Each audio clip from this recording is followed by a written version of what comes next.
Assalamualaikum warahmatullahi wabarakatuh. Sebelumnya perkenalkan, nama saya Sinta Nuria dan saya mahasiswa ilmu sejarah dari Universitas Negeri Semarang.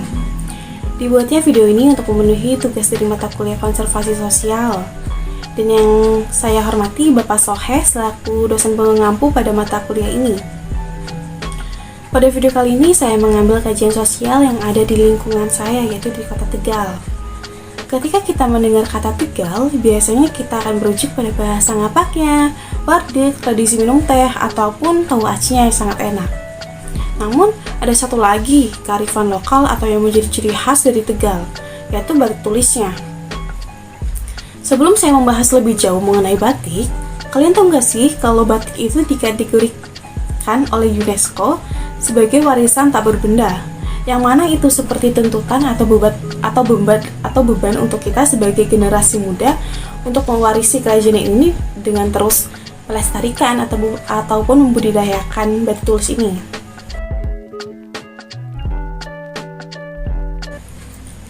Adanya batik di Tegal pertama kali diperkenalkan pada akhir abad ke-19 yang dibawahi oleh Raja Mangkurat I, yang kemudian ia menurunkan ilmu membatiknya pada anak cucu hingga meluas sampai ke masyarakat.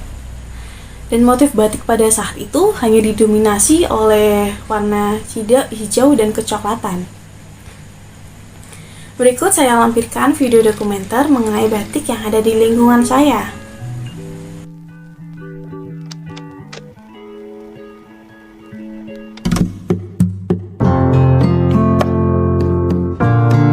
Batiknya kudu praktek, kali teori mah dan susah. Soalnya nang teori ngono kan pulpen atau pensil ya, baru ngerti praktek kan malam.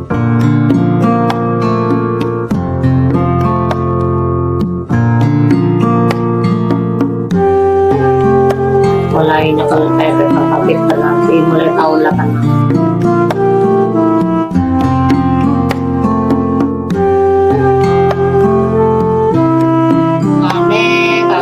Jadi merasa bangga, senang karena itu kan kebudayaan daerah, warisan nenek moyang. Tapi kalau dukanya, pemasarannya kan susah.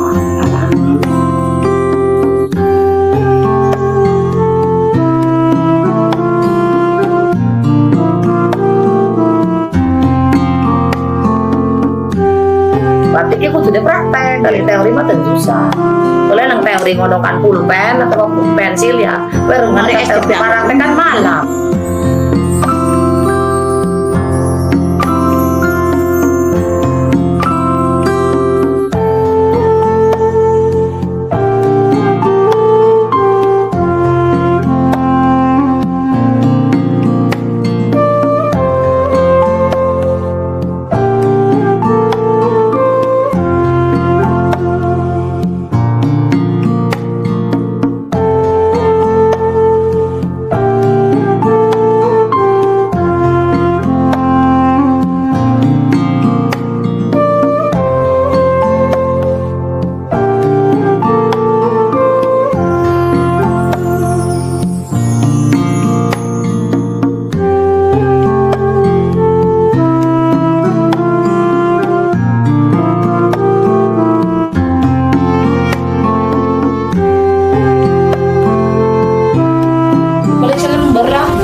Iya, masalahnya kan tulis, terus kan itu yang halus. Kalau yang kasar ya cepet. Tapi kalau batik itu sudah kosong namanya. Iya, yang kosong itu lebih baik.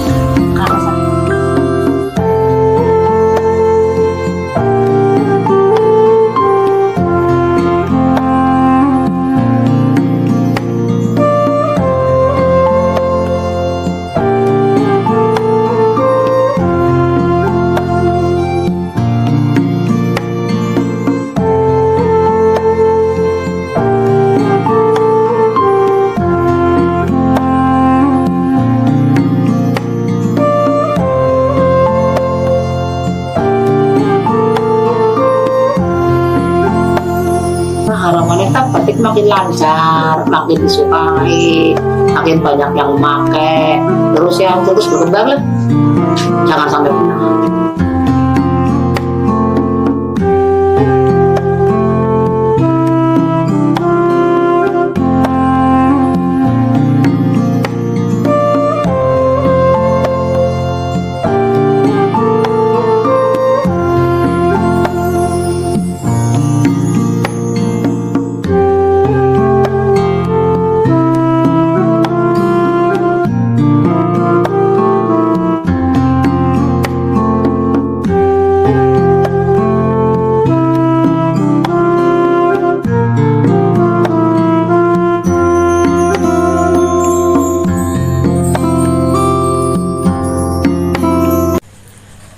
kalian lihat pada video sebelumnya, di lingkungan saya Desa Langgeng memang banyak yang memproduksi batik tulis Tegalan.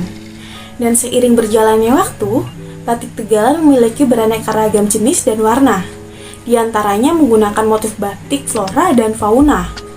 Batik Kota Tegal memiliki ciri khas dengan motif fauna yang dilatar belakangi oleh kehidupan masyarakat pesisir pantai.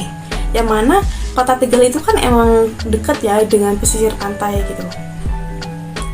Sedangkan batik di Kabupaten Tegal itu didominasi oleh motif flora, seperti batik beras mawur yang dengan corak isen-isen berupa titik-titik seperti beras tumpah atau mawur yang dikombinasikan dengan beberapa bunga. Yang namanya batik kan tetap batik ya, tapi batik Tegal itu berbeda dengan batik di kota-kota lain. Menurut saya, batik Tegal itu seperti mempunyai vibrat atau aura yang berbeda dengan yang lain. Dan selain motif yang membedakan, ada juga faktor lain dalam teknisnya, seperti dalam penggunaan canting. Untuk isen-isennya, Tegal menggunakan diameter corong canting yang lebih kecil dibandingkan daerah lain seperti Solo dan Jogja, yang menggunakan corong canting yang diameternya tuh cenderung lebih besar.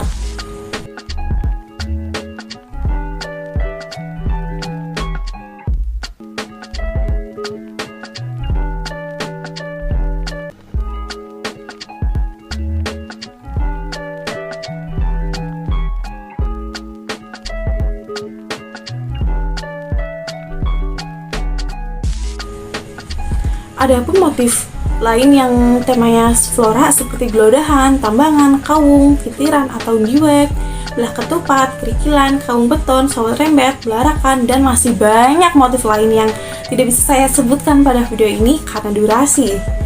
Dan motif-motif tersebut merujuk pada latar belakang mayoritas masyarakatnya yang bergerak di bidang pertanian. Mengenai motif batik, berdasarkan penelusuran saya dalam lingkungan saya, yang mana lingkungan saya itu kan didominasi oleh pengrajin batik. Mereka, para pengrajin batik, cenderung tidak mengerti arti atau filosofi dari batik yang mereka gambar pada kain. Seperti halnya pada motif gribigan, mereka itu asal saja membuat motif itu. Dan kalau ditanya arti dari motif itu, mereka mengarang saja dengan mengambil sifat dari geribik tersebut. Seperti geribigan itu mempunyai filosofi seperti, misalnya kan geribik itu kan diciptakan individual dalam suatu kelompok gitu. Dan ketika mereka dikaitkan dalam satu kelompok, mereka akan menjadi kuat atau mau menjadi pelindung gitu. Dan dalam proses pembuatan batik tulis pastinya membutuhkan waktu yang cukup lama, karena melewati banyak proses yang membutuhkan kesabaran. Yang mana dalam setiap batik itu memiliki waktu pembuatan yang berbeda-beda, tergantung pada motifnya. Apabila motif batik yang dibuat itu lumayan rumit, seperti motif batik Sedamukti, maka membutuhkan waktu pembuatan selama 1 bulan lamanya. Sedangkan motif batik yang tidak terlalu sulit, seperti motif beras mawur, hanya membutuhkan 2 minggu proses pembuatannya.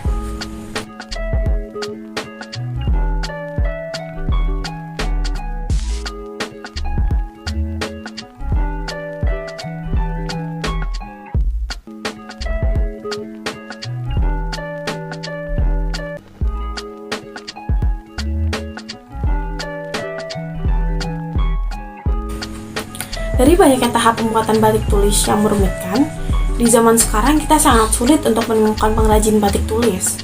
Alasannya karena menurut mereka, para pengrajin batik tulis, proses dan pendapatan yang didapat itu kurang sesuai. Seperti effort yang mereka berikan itu tidak sesuai dengan pendapatan yang mereka dapatkan gitu. Dan dengan rumitnya proses pembuatan yang tidak sesuai dengan harga yang dijual ke pengepul batik. Dan dari adanya saya membuat kajian kearifan lokal ini, saya harapkan ini dapat menjadi jalan atau ajang untuk mengenalkan batik ke kancah yang lebih luas lagi gitu, terutama pada teman-teman saya mengenai batik tulis Tegalan. Dan harapan saya tentunya batik tulis Tegal ini dapat dikenal oleh masyarakat luar kota, luar pulau, dan bahkan luar negara atau mancanegara. Sepertinya cukup sampai di sini saya menjelaskan mengenai kajian sosial di lingkungan saya batik Tegalan. Dan maaf apabila saya ada kesalahan pengucapan ataupun ada kekurangan dalam penyampaian materi. Terima kasih atas perhatiannya sudah menonton video ini. Saya ucapkan sekali lagi terima kasih. Wabillahi taufiq wal hidayah. Wassalamualaikum warahmatullahi wabarakatuh.